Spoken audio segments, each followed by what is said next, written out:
혹시 작년에 넷플릭스에서 방영된 김우빈 씨와 또 수지 씨가 그 주연한 다 이루어질지니 그 드라마 혹시 보신 분 계신가요? 예, 저는 봤거든요. 이 김은숙 작가의 작품인데요. 그 태양의 후예, 또 도깨비, 또 미스터 선샤인, 그리고 더글로리, 뭐 굉장히 히트친 작품들이 많잖아요. 그래서 특별히 다 이루어질지니라고 하는 이 작품이 제천과 이게 청풍을 배경으로 찍었다 그래서 이건 꼭 봐야 되겠다 싶어서 정주행을 했어요. 그러면서 저기 내가 아는 커피숍인데, 저기 제천역이구나, 저기 청풍 어딘데, 저기는 어디지, 뭐 그런 마음으로 드라마를 봤습니다. 드라마 설정은 아주 흥미로워요. 극중에 램프의 정령 진이가 등장을 하는데 김우빈 씨가 연기를 한 거죠. 그 자기 자신을 이렇게 소개를 해요. 내 이름은 이블리스, 사탄이라고도 하지. 그러면서 의미심장한 대사를 던지는데, 단 세 가지 소원이면 모든 인간들을 다 타락시킬 수 있다라고 이제 자신만만해하는 거예요. 여태까지 내가 세 가지 소원을 말하라고 한 사람치고 타락하지 않은 인간이 없어. 인간은 그런 존재야. 제가 이 드라마를 보면서 성경에 말하고 있는 접점과 굉장히 참 유사하다 그런 생각을 했어요. 그리고 이 김은숙 작가가 굉장히 철학적인 고민을 하면서 이 작품을 만들었구나 하는 생각을 했어요. 실제로 이 드라마에서 진이를 만나서 간절한 세 가지 소원을 빌었던 사람들은 다 예외 없이 파멸을 하게 되었거든요. 가족을 위해서 돈을 구했던 사람이 막상 돈이 생기자 가족보다 돈을 더 지키는 데 몰두를 하는 거예요. 그리고 마트에서 일했던 어떤 점원이 남들에 더 인정받기 위해서 더 높은 지위를 구했는데 실제로 지위를 얻자 더 자기가 미워했던 그 상사보다도 더 갑질을 하면서 타인을 철저하게 짓밟고 무시하는 그런 사람으로 바뀌는 거예요. 자기가 간절히 원했던 것을 손에 쥐는 순간 인간은 교만해지고 탐욕이 더 커지고 그리고 또 만족함을 모르고, 그리고 소원을 이루는 대가로 가장 소중한 사람과의 관계가 깨지고 신뢰가 의심으로 바뀌고 또 사랑과 겸손, 더 나아가 자기 자신의 모습까지 잃어버리게 되는, 그렇게 파멸되고 마는 것이죠. 만약에 여러분 삶 가운데 진이가 정말 나타나서 램프를 발견한 거예요. 뭔가 이게 싹싹 비볐더니 진이가 딱 나타났어요. 그런 상상을 한번 해봅시다. 여러분은 세 가지 소원을 여러분에게 말하라고 한다면 여러분이 무엇을 빌 것 같아요? 저도 드라마 보면서 나라면 뭘 빌까 이게 고민해봤거든요. 쉽지 않더라고요. 뭘 빌고 싶으세요? 100억 원? 큰 돈이죠. 그런데 막상 100억 원 딱 빌려고 하는데 1000억 원이 더 좋지 않을까 그런 생각 들지 않아요? 그죠? 그렇죠. 100억보다 1000억이 더 좋잖아요. 1000억 그보다 강남에 빌딩을 하나 이렇게 딱 하면 그게 더 좋지 않을까? 그러면 또 빌딩 관리는 누가 하지? 뭐 그런 복잡한 생각이 들겠죠. 건강하게 오래오래 행복하게 사는 거예요. 그것보다는 건강하게 오래오래 사는 것보다는 20대의 가장 꽃다운 시절에 딱 나이가 멈춰서 그게 더 평생 늦지 않는 것이 더 좋지 않을까요? 자녀가 성공했으면 좋겠다고요? 근데 어렵게 자녀 뒷바라지 다 했는데 장가 딱 가더니 이제 결국 자기 부인에게만 다 좋은 거 다 해주고 나한테는 아무것도 안 해주고, 성공과 나와 상관이 없다면 그것도 좀 쉽지 않은 그런 주제인 것 같아요. 그러니까 그 세 가지 소원하면서 이게 아닌 것 같아, 저게 더 좋지 않을까, 이건 아니지, 이건 변수가 있어, 여러 가지 우리 머릿속에 수많은 욕망과 계산이 뒤엉켜서 스쳐가겠죠. 쉽게 결정하지 못할 부분입니다. 그런데 여기서 우리는 아주 중요하고 본질적인 질문을 하나 하게 되는데, 과연 소원 그 자체가 우리를 타락시키는 것일까라고 하는 그런 부분이에요. 네, 어르신 괜찮습니다. 예. 소원 그 자체가 우리를 정말 타락시키는 것인가? 우리가 바라는 돈과 또 명예와 건강 자체가 악하기 때문에 그것을 가지면 망가지는 것일까? 그런 생각을 해보게 돼요. 아니죠. 돈이나 명예라는 것은 가치 중립적인 것이잖아요. 그것이 악하다 선하다 그 문제는 아닌 거죠. 그러니까 문제는 소원이 아니라 소원을 비는 우리 자신에게 있는 거죠.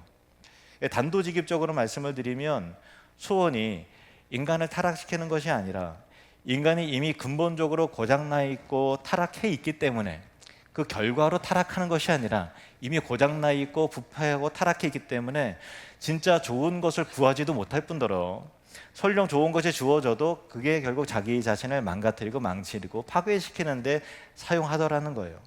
비유를 들어보겠습니다. 여기 나침반 하나가 있어요. 정상적인 나침반이라면 그 바늘 끝이 어디를 향하죠? 항상 북쪽을 가리키잖아요. 그래서 우리가 동서남북을 보면서 방향을 설정할 수 있습니다. 그런데 이 나침반이 고장을 난 거예요. 언제나 그 나침반이 자기 자신을 향해서 바늘이 휘어졌다고 가정을 한번 해봅시다. 이 고장난 나침반을 듣고서 길을 떠난다면 어떻게 될까요? 아무리 맑은 날씨, 쾌청하고 멀리까지가 시야가 보이고 또 두 다리가 멀쩡한다 하더라도 결국은 길을 잃고 절벽으로 떨어질 수밖에 없겠죠. 우리 인간의 마음이 이와 같다라는 거예요. 본래 인간의 마음이 우리를 지으신 창조주 하나님에게로 향하게 돼 있었어요. 그리고 우리가 사랑하는 사람들을 더 사랑하도록 그렇게 방향이 설정되어 있었어요. 그게 본래 인간을 설계하신 분의 의도였어요. 그런데 우리 마음이 어느 순간 고장이 나서 모든 방향이 나 자신을 향하도록, 나의 이기심을 만족하도록, 끊임없이 나의 만족을 가리키도록 그렇게 고장나 버렸다는 거예요. 이렇게 고장난 영혼에 진이가 나타나서 무한한 돈과 무한한 힘이라는 엔진을 달아주면 어떻게 될까요? 방향을 못 찾았는데, 그것이 바늘끝이 내 자신의 욕망을 향하고 있는데 큰 돈과 큰 명예와 힘을 달아주면 어떻게 될까요? 본래 목적지에 빠르게 안전하게 도착하는 것이 아니라 훨씬 더 큰 방황과 걷잡을 수 없이 참혹하게 인생이 박살나고 말겠죠. 그것이 우리의 고민이라는 거예요. 문제는 길이 아니라 방향을 잃어버린 나 자신인 거예요. 문제는 더 큰 물질이 아니라 문제는 고장나 버린 나 자신에게 있다라는 것입니다. 그래서 성경은 이렇게 말하고 있어요. 마태복음 20장 22절에 예수님께서 말씀하셨습니다. 너희는 너희가 구하는 것이 무엇인지도 모르고 있다. 어떤 사람이 예수님 앞에 찾아와서 무엇을 구하니까 너희는 너희가 구하는 그 내용이 무엇인지도 모르고 구하고 있다. 열심히 구하고 열심히 살아가지만 정작 무엇이 필요한지는 알지 못한 채 살아간다라는 거예요. 열심히 성공 가도를 위해서 열심히 노력을 하지만 그 결과가 나에게 무엇으로 작용될지 모르면서 열심히 뛰어가고만 있다라는 거예요. 그렇다면 이렇게 고장난 우리에게 진짜 필요한 것이 뭘까요? 방향을 잃어버린 우리에게 진짜 필요한 것이 무엇일까요? 우리에게는 내 욕망의 소원을 들어줄 진이가 아니라 고장낸 내 영혼을, 내 인생의 방황을 끝내버릴, 나를 고쳐줄 구원자가 절실하게 필요한 것이죠.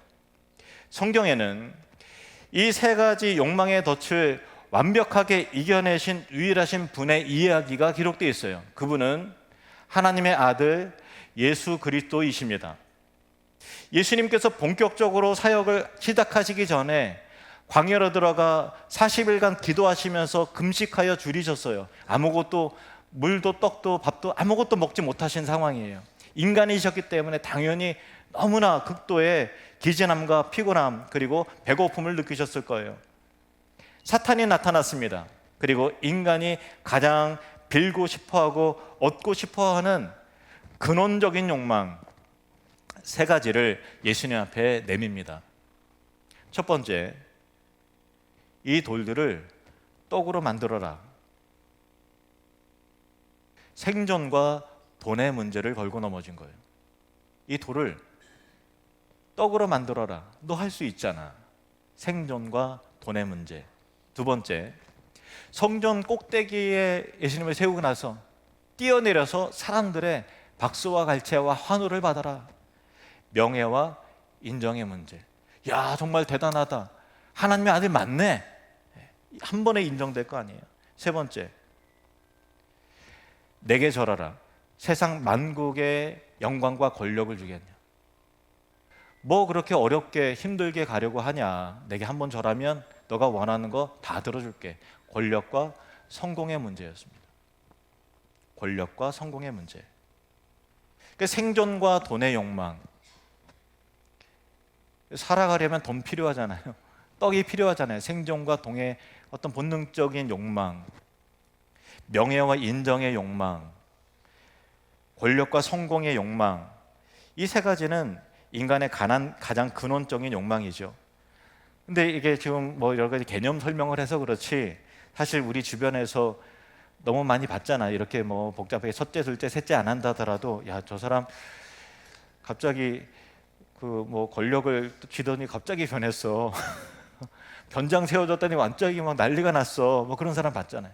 갑자기 큰 돈 만지더니 아, 그냥 내 전화를 안 받네. 갑자기 큰 돈 만진 사람의 가족 관계가 어떻게 무너지는지, 명예의 자리에 오른 사람이 어떻게 서서히 변해지고 굳어지는지 우리는 많이 봤습니다. 그런데 사실 멀리 갈 것도 없고 우리 자신도 그 시험대 위에 올라갔을 때 자유르지 못하고 후회된 결정과 판단을 내리고 아, 내가 정말 변했구나 라는 것을 스스로 내 자신을 다스리지 못해서 후회했던 경험들이 다 있잖아요. 여러분의 이야기뿐만 아니라 역사 속의 어떤 위대한 인물들도, 추앙받던 사람들도 결국 자신의 욕망의 함정 앞에서는 흔들렸어요. 인간이라고 하는 존재 자체가 그 유혹을 이길 힘이 없는 고장난 존재이기 때문에 그런 거죠. 하지만 오직 한 번 예수 그리스도만 달랐습니다. 하나님의 말씀으로 사탄을 대적하여 이겨서 승리하셨어요. 예수님은 인류 역사 속에서 구부러진 나침판으로 1도의 휘어짐 없이 유일하게 바른 방향을 가리키고 지키셨던, 유일하게 의로움을 가지셨던 분이에요. 예수님 죄가 없으셨다고요. 이 부분이 굉장히 중요합니다. 그래서 오늘 본문에 보면은 세례 요한이라고 하는 선지자 한 사람이 등장을 하는데, 그가 서서 예수님께서 나타나신 것을 보고서 이렇게 외치는 것을 봐요. 예수께서 지나가시는 것을 보고서 보아라, 저분이 하나님의 어린 양이다 하고 말했다라는 거예요. 보아라, 하나님의 어린 양이다. 하나님의 어린 양, 이 말은 단순한 표현이 아니고 죄가 없으신 분, 완전 의로우신 분이라는 거예요. 사탄의 유혹 앞에 단 1도도 흔들림이 없으신, 자기 자신을 지켜내신 분, 그래서 우리 대신 서실 수 있는 유일한 분이라는 것이 그런 선언이에요. 보아라, 저가 하나님의 아들이다, 하나님의 어린 양이다. 우리는 스스로를 구원할 수 없죠. 이미 진흙탕 속에 빠졌는데, 모든 인간이 다 같이 비참한 지경에 이르렀는데 누가 누굴 건져내요? 나도 죽을 판인데. 이미 방향이 틀어져서 고장난 존재들이기 때문에 우리를 스스로 구원할 수 없어요. 진흙탕 바깥에서 건져 올리셔야 되는 거죠. 죄가 없으신 하나님의 어린 양 되신 주님이 우리의 자리에 대신 서십니다. 이것이 십자가 사건이에요. 성경에 베드로전서 2장 24절 이런 구절이 있습니다. 그는 우리 죄를 자기의 몸에 몸소 지시고서 나무에 달리셨습니다. 그것은 우리가 죄에는 죽고 의에는 살게 하시려는 것이었습니다. 그가 매에 맞아 상함으로 여러분이 나음을 얻었습니다. 그것이 십자가 사건이에요. 예수는 우리를 대신해서 죽으시고 우리를 살려내신 분이시죠. 다시 본문으로 가볼까요? 예수님을 따라오던 두 사람에게 세례 요한의 가르침을 받아서 두 사람이 예수님을 따라가는데, 그 두 사람에게 예수님은 뒤를 돌아서 이렇게 물으십니다. 38절에 예수께서 돌아서서 그들이 따라오는 것을 보시고 물으셨다. 너희는 무엇을 찾고 있느냐? 너희는 무엇을 찾고 있느냐? 예수님은 우리에게 세 가지 소원을 말하라고 말씀하신 게 아니에요. 아, 그래, 그럼 한 가지 줄여서 한 가지 소원이 무엇이냐, 이런 이야기가 아니에요. 너희는 무엇을 찾고 있느냐라고 하는 것은 너가 지금 찾고 있는 것이 무엇이냐라고 물으시면서 우리 인간의 깊은 근원적 갈증을 정면으로 마주하게 하시는 거죠. 돈과 건강, 명예의 욕망 그 이면에 진짜 결핍이 무엇인지, 진짜 우리 인생 가운데 내 영혼의 내면에 정말 필요한 그것이 무엇인지, 무엇을 찾아야 되는지 대면하게 하시는 것이죠. 이 질문은 지금 우리에게도 동일하게 주어지죠. 지금 여러분은 무엇을 찾고 계십니까? 여러분의 진짜 필요는 무엇입니까? 너는 무엇을 찾고 있느냐? 너희는 무엇을 구하느냐? 사탄은 우리가 탐하는 것을 던져주어서 우리를 소유의 감옥에 가두지만, 예수는 우리 영혼의 갈증을 정면으로 마주하게 하셔서 정말 필요한 것이 무엇인지 깨닫게 하시는 분이시라는 거예요. 정말 필요한 것이 무엇인지. 돈이요? 그것보다 더 필요한 게 있어요. 명예요? 그것보다 더 필요한 게 있어요. 예수님의 질문에 두 제자는 무엇을 구하느냐? 주님, 성공시켜 주십시오. 저는 성공에 목마릅니다. 돈을 많이 주십시오. 하지 않았습니다. 뭐라고 예수님에게 대답했을까요? 오히려 이렇게 되물었어요. 선생님, 어디에 계십니까? 어디에 묵고 계십니까? 내 손에 쥐어지는 어떤 것보다 나를 회복시켜 주실 그분과 함께 머무는 것이 자기 자신에게 있어서 진짜 필요이자 구원의 핵심이라는 것을 그들은 알았습니다. 예수님은 대답하셨어요. 와서 보아라. 그리고 성경은 아주 흥미로운 기록을 덧붙입니다. 예수께서 그들에게 대답하셨다. 와서 보아라. 그들이 따라가서 예수께서 묵고 계시는 곳을 보고 그날을 그와 함께 지냈다. 때는 오후 4시쯤이었다. 그날 그들이 예수님이 묵고 계신 집으로 가서 예수님과 함께 있었어요. 그때가 오후 4시였다. 성경이 굳이 오후 4시, 그리고 예수님이 묵고 계시는 곳라는 구체적인 장소와 시간을 기록해둔 이유가 무엇일까요? 우리가 예수님 하면 뭔가 추상적인 어떤 존재로 생각해요. 시공간 안에서 머무신 그 분이라고 생각하지 않는 경향이 있어요. 그런데 성경은 우리와 똑같이 시공간 안에 들어오신 분이라고 말하고 있어요. 오후 4시, 예수님께서 머물고 계신 그 숙소, 그 집, 구체적인 장소와 시간을 기록해 둔 이유가 무엇일까요? 이것은 단순합니다. 이것은 명확합니다. 그 만남이 실제였다라는 거예요. 그들은 오후 4시쯤에 예수님의 계신 집으로 가서 그분과 마주 앉아서 밥을 먹고 그분의 눈빛을 보고 그분의 음성과 그분의 가르침을 직접 경험하고 들었습니다. 믿음은 막연한 생각이나 지적인 동의나 그게 맞는 것 같아, 그리고 감정적으로 뭐가 그래 나 은혜 받았어 라고 하는 그 자리에서 머무는 수준이 아니라 실제적인 시공간의 만남에서 믿음이 시작된다는 것입니다. 주님과의 그 영적인 만남이 여러분의 실제 인생에서 실제로 이루어지는 자리가 바로 믿음이고, 그것이 바로 예배입니다. 지금 여러분이 실제 시공간에 들어와서 일요일에 다른 데 가지 않고 바쁘고 주일이면 내가 좀 더 늦잠을 자야 되는데 한 산으로 가야 되는데 오늘만 내가 저분 부탁 한번 들어주자 해서 오시지 않았습니까? 이 장소, 이 시간에 머물러인 실제적인 사건이 바로 믿음이라는 것입니다. 그래서 저는 여러분이 꼭 기억했으면 좋겠습니다. 몸이 움직이지 않는 결심은 결국 아무런 변화도 일으키지 못한다. 예배하지 않는 믿음은 믿음이 아닙니다. 그래서 여러분에게 좀 불편한 말씀을 좀 드리려고 그래요. 나 옛날부터 예수님 믿었어. 교회만 안 갔을 뿐이야. 난 항상 주님과 함께 살았어. 가끔 대화하다 보면 교회는 안 나가는데 나 하나님 믿죠. 우리 부모님이 우리 사촌이 목사님이에요. 그러면서 이렇게 하시는 분들 이야기를 들었어요. 과거에 열심히 교회에 나갔다는 거예요. 세례도 받고 직분도 받고. 그런데 믿음은 시공간 안에서 실제로 주님과 만나야 하는 그런 거예요.